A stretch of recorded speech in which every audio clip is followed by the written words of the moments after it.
دوستان عزیزم سلام، حالتون چطوره؟ امیدوارم که همگی حالتون خوب باشه، سالم سلامت و سر حال باشید. بنده یوسف شیخه هستم از کانال یوتیوب دبیر آنلاین. این بار اومدیم با آموزش حروف الفبای انگلیسی. شاید با خودتون بگید که خب حروف الفبای انگلیسی دیگه چیه؟ همه این رو بلدن. اما ما قرار نیست فقط حروف الفبای انگلیسی رو بخونیم، قراره بگیم که هر حرف کجا چه صدایی میده و چجوری این حروف رو تلفظ کنیم که انشالله مشکلتون توی این زمینه هم برطرف بشه. پس این درس هم برای افراد مبتدی و هم برای دوستانی که سطحشون توی زبان انگلیسی خوب هست و این مطالب رو خیلی از مطالب رو میدونن میتونه مفید باشه. پس با من همراه باشید، بریم سراغ آموزش کامل حروف الفبای انگلیسی. خب الفبای انگلیسی یا English Alphabet. خب میدونیم توی انگلیسی ما 26 تا حرف داریم، اما این 26 تا حرف 44 تا صدای مختلف رو تولید میکنن. یعنی بعضی از حروف چند تا صدا دارن که توی نوشتار ظاهر نمیشن و شما همه رو به یه شکل میبینید، چند تا کلمه رو به یه شکل میبینید با یه حرف ولی با چند تا صدای مختلف. خب اول بیایم این حروف رو، این 26 تا حرف رو یه بار دیگه با هم مرور کنیم. ما حرف A رو داریم، A بزرگ و A کوچیک که میدونید معمولا جمله رو با حرف بزرگ شروع میکنیم، بقیه جمله رو با حروف کوچیک مینویسیم، اسم ها رو با حرف بزرگ مینویسیم.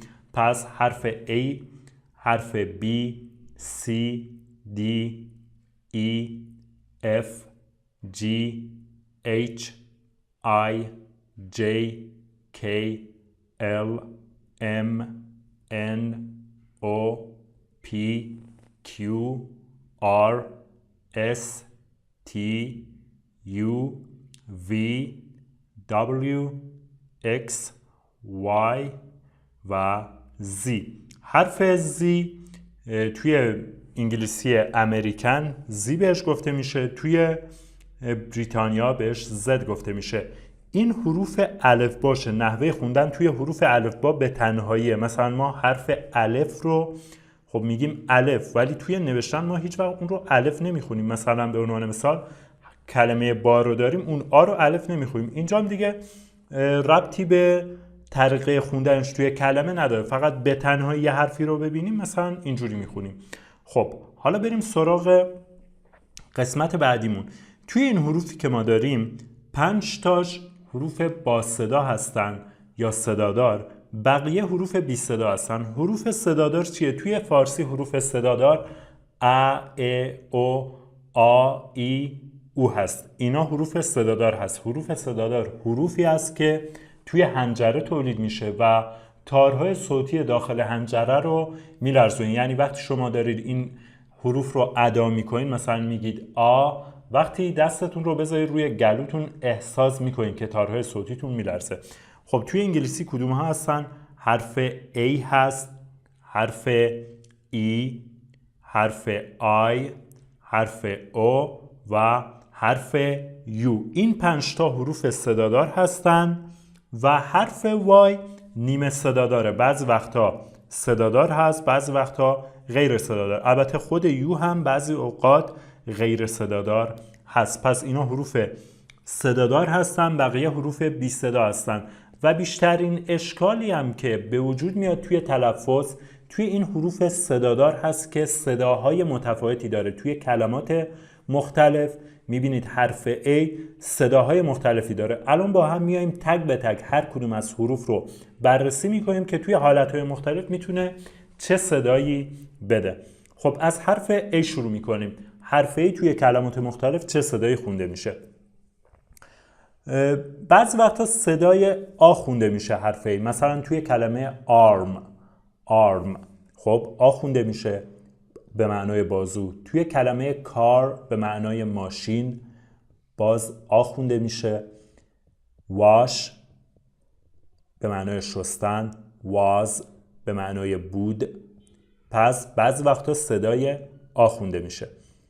صدای ا، من به معنای مرد، فن به معنای پنکه یا طرفدار هم معنی میده، اپل به معنای سیب.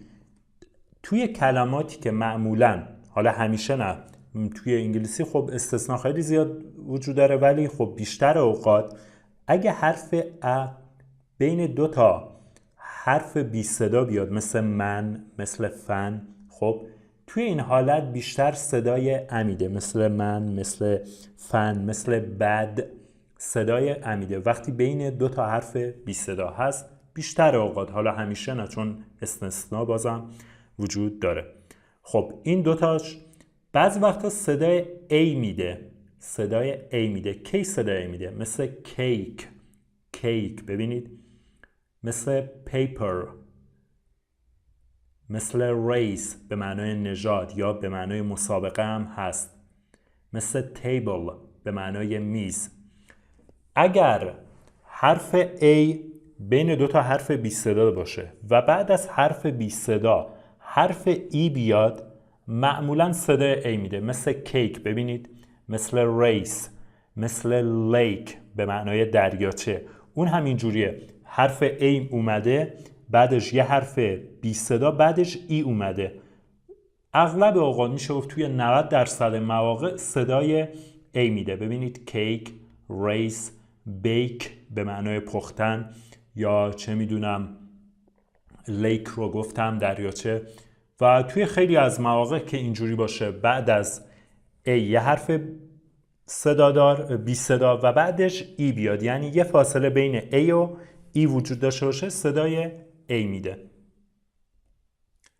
خب صدای بین او و آ، مثلا بال، دقت کنید او نیست آ هم نیست. حالا شما دوستانی که توی سطح مقدماتی هستن نیازی وجود نداره واقعا که خیلی خودتون رو درگیر کنید و وسواس به خرج بدید، میتونید همون بال بگید یا بال بگید، اهمیت خاصی نداره. ولی نه آ هست نه او هست، چون توی حروف الفبای انگلیسی 44 تا صدا داره، توی فارسی این مقدار صدا رو نداریم و نمیتونیم با حروف اونا رو مشخص کنیم. پس بال به معنای توپ، وال به معنای دیوار، اینها کلماتی هستن که آ اینجا صدای بین او و آ داره. صدای ا کی صدای ا میده؟ any به معنای هیچ، یا many به معنای بسیار یا زیاد. پس الان ما برای حرف A 5 تا صدای مختلف رو داشتیم. حالا یه 2 تا صدای کوچیک دیگه هم هستن که خیلی مهم نیستن، زیاد ذهنمون رو درگیر نکنیم. مهمترین هاش اینا بودن. این از حرف A. بریم سراغ حرف B. خب حرف B صدای همون صدای ب رو میده، صدای دیگه‌ای برای ب نداریم. مثلا بگ به معنای کیف، یا باس به معنای اتوبوس. یا بعض وقتا مثلا شاید حرف بی خونده نشه، مثل کلمه توم TOMB نوشته میشه به معنای قبر که اونجا بی آخر خونده نمیشه.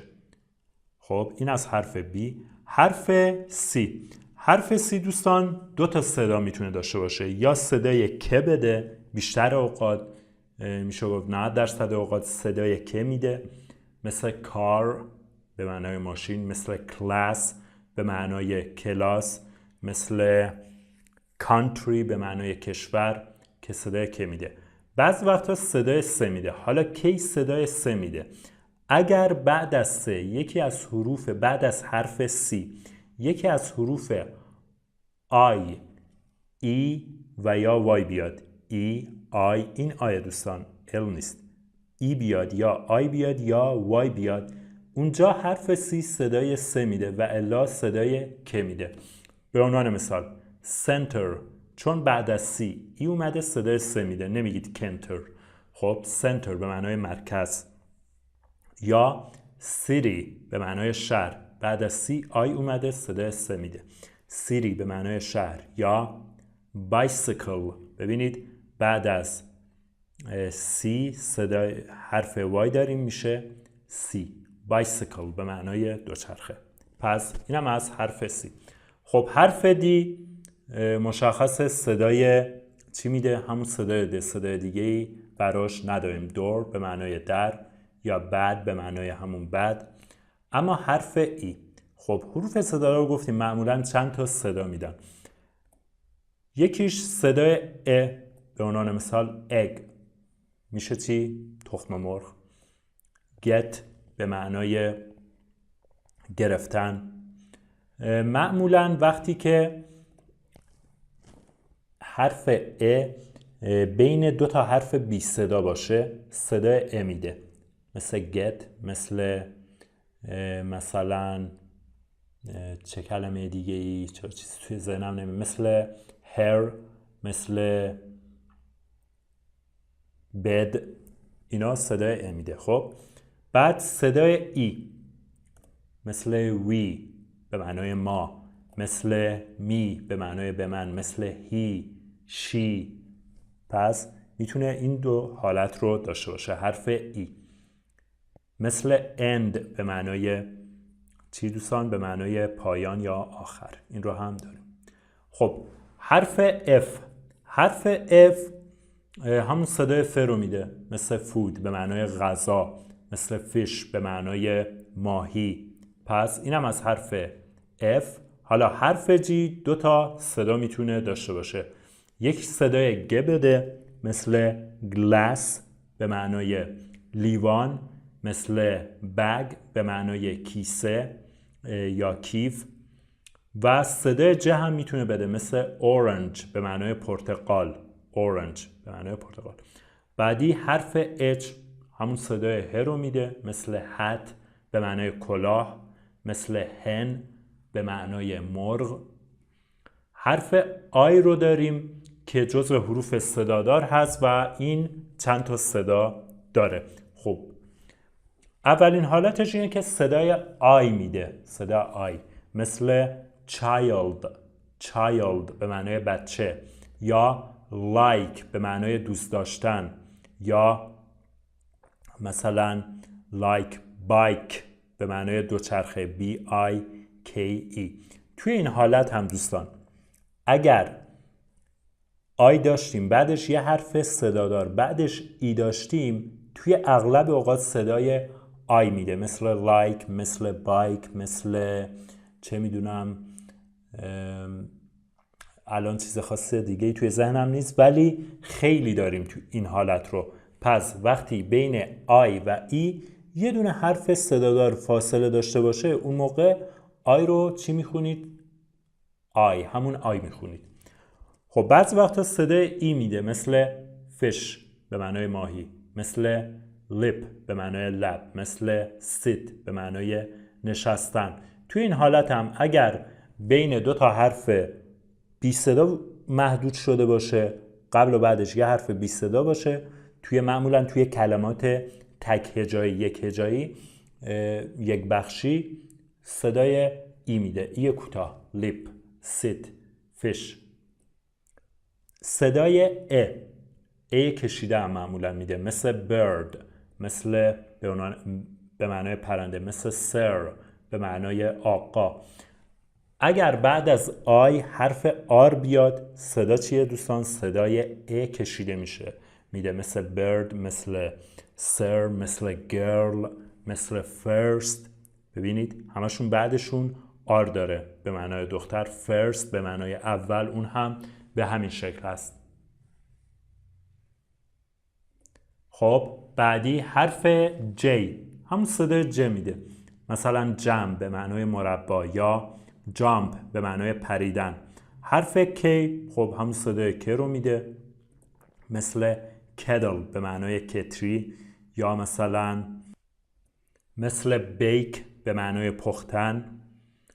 خب حالا حرف L هم همون صدای ل رو میده، مثل lake دریاچه، یا lion میشه شیر، همون صدای ل رو میده. گفتیم حروف بی صدا خیلی تفاوت آنچنانی ندارن، اصل مشکل رو حروف صدادار درست میکنن که توی حالتهای مختلف صداهای مختلفی تولید میکنن.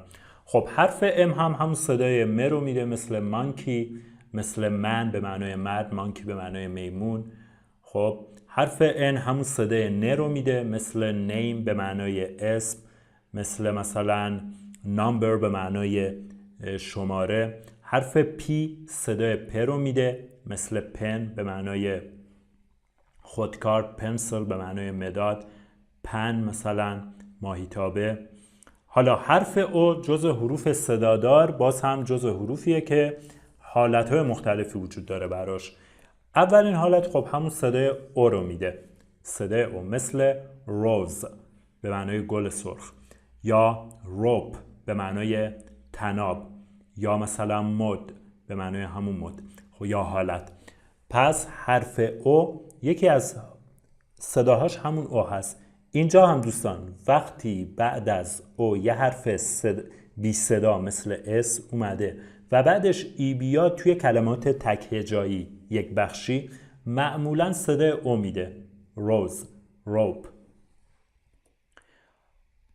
بعضی وقتا صدای بین آ و او میده، مثلا داگ. ببینید اینجا نه دوگ هست نه داگ هست، داگ.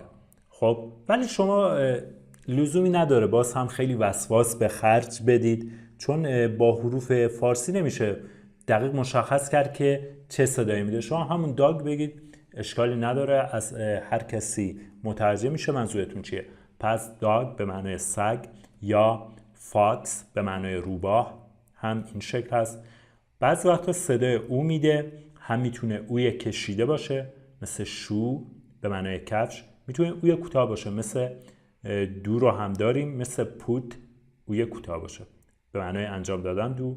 صدای ای کوتاه مثل دکتر، نمیگیم دکتر، دکتر، یا اکتر به معنای هنرپیشه. و حرف او قبل از آر هم صدای ا میده. کلا اونای قبل از آر حروف صدادار بیشترشون صدای ا میدن، دکتر، اکتر به معنای هنرپیشه. خب حرف کیو صدای همون که رو میده، مثل کوین به معنای ملکه. و بعد از حرف کیو هم همیشه حرف یو میاد دوستان. توی هر کلمه‌ای باشه کیو اومد، حرف بعدیش حتما یو هست، مثل کوین. حرف آر خب همون ر صدای ر رو داره، رادیو به معنای رادیو. حرف اس همون سس تلفظ میشه، سنیک صدای دیگه ای نمیده، سنیک میشه مار.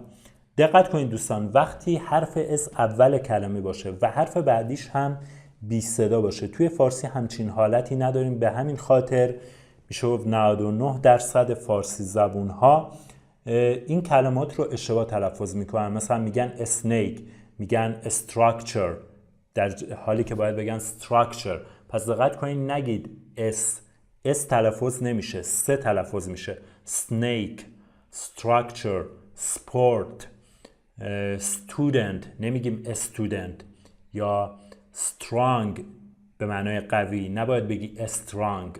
خب پس این نکته رو دقت کنید. متاسفانه یکی از شاید بشه گفت بیشترین اشتباه تلفظی توی فارسی زبان ها توی حرف سه اول کلمه که بعدش حرف بی صدا داریم هست. خیلی از دوستان مثلا واقعا خب خیلی وارد هستن، مهارت خیلی خاصی دارن توی انگلیسی، اما توی این نقطه متاسفانه اغلب دیدم که مشکل دارن. سنیک پس به معنای مار این شکلیه. خب بریم سراغ بعدی، حرف یو. خب حرف یو هم جزو اوناییه که صداهای مختلفی داره. اول همون حرف یو صدای یو بده، مثل یوز به معنای استفاده کردن، یا کامپیوتر، کامپیوتر به معنای کامپیوتر، صدای یو میده. میتونه صدای او بده، مثل رولر، رولر به معنای خطکش، رولر بله به معنای خطکش هست، یا پوت به معنای گذاشتن. اینجا رولر اوی کشیده هست، پوت ولی اوی کوتاه هست، پوت. میتونه صدای بین آ و ا بده که اینجا هم بیشتر نزدیک به آ هست ولی آ کامل نیست. کاپ، کاپ به معنای فنجان، نمیگیم کاپ، کاپ به معنای فنجان، یا سان به معنای خورشید. میتونه صدای ا بده، مثل نرس به معنای پرستار، یا برن به معنای سوختن. اینجا هم دقت کنید که صدای ا میده وقتی بعدش آر بیاد. اگه بعدش آر بیاد معمولا صدای ر میده دوستان، صدای ا میده. گفتم معمولا اگه بعد از حرف صدادار به جز حرف ای که این شکلی نیست، اگه بعدش آر بیاد معمولا صدای ا میده، چه او باشه مثل اکتور، مثل اکتر، مثل داکتور صدای ا میده، چه آی باشه گفتیم مثل برد، مثل گرل صدای ا میده و اینجا هم به همین صورت هست. خب حرف تی باز هم همون صدای ت رو میده مثل تری به معنای درخت. حرف وی صدای و میده دوستان دقت کنید و با و فرق داره، و لبها به دندون میچسبن و اینجوری تلفظ میشه و، مثل very به معنای خیلی. حرف W صدای و میده که این توی این حالت لبها به شکل غنچه‌ای باز میشه، مثلا window به معنای پنجره. و نهایتا حرف X صدای که و س میده، کس به معنای مثلا باکس به معنای جعبه یا فاکس به معنای روباه. حرف Y، خب حرف Y هم 3 تا حالت مختلف میتونه داشته باشه.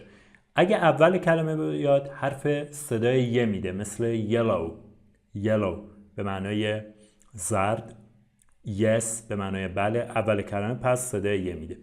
میتونه صدای ای بده اگه آخر کلمه باشه معمولا صدای ای میده، توی وسط هم گاهی اوقات این شکلیه. city به معنای شهر، lady به معنای خانوم و نهایتاً بعضی وقتا صدای آی میده مثل cycle صدای آی. cycle به معنای چرخه یا دوچرخه هم معنی میده مثل بای خداحافظ یا خداحافظی کردن بای. خب و حرف Z رو داریم یا حرف Z که همون صدای Z میده مثل زیبرا که میشه گورخر. خب حرف Y رو هم که حالتهاش رو گفتیم، این رو بله توضیح دادیم. پس خب میرسیم به حروف ترکیبی، آخرین قسمت این بخشمون. حروف ترکیبی وقتی 2 تا حرف با هم ترکیب بشن صدای مختلفی ایجاد میشه، مثل S و H که صدای ش میده، مثل شو به معنای کفش، مثل شرت به معنای پیراهن. حرف C و H اگه با هم ترکیب بشن صدای چ میده، مثل چیر به معنای صندلی. حرف P و H با هم ترکیب بشن صدای ف میده، مثل فون، مثل فوتو صدای ف میده P و H. G و H هم با هم خیلی اوقات صدای ف میده. ببینید اینا معمولا شاید مثلا بعضی اوقات G و H صدای ف نده ولی بیشتر اوقات صدای ف میده، مثل laugh به معنای خندیدن، مثل enough به معنای کافی، مثل rough به معنای زبر. خب T و H جزو حروف خیلی مشکل ساز هست. بعضی اوقات صدای ف میده، بین یه حرفی بین ف و ف هست دوستان، بین س و ف مثل think، مثل thought به معنای فکر کردن. و بعضی اوقات هم همین th صدای بین د و ز میده، مثل that به معنای آن، these. خب دوستان عزیز این قسمت هم تمام شد، امیدوارم که مفید بوده باشه براتون. حتما سوال، نظر، انتقاد، پیشنهادی دارید برامون بنویسید. اگه براتون مفید بود فیلم و دوست داشتید خوشحال میشیم برای حمایت از ما فیلم رو لایک کنید، با دوستاتون به اشتراک بذارید و دوستانی که کانال رو سابسکرایب نکردن حتما این کار رو انجام بدن و زنگ کنارش رو هم اگه بزنید فیلم های بعدی ما رو هم از دست نمیدید. تا فیلم بعدی، خدا نگهدار.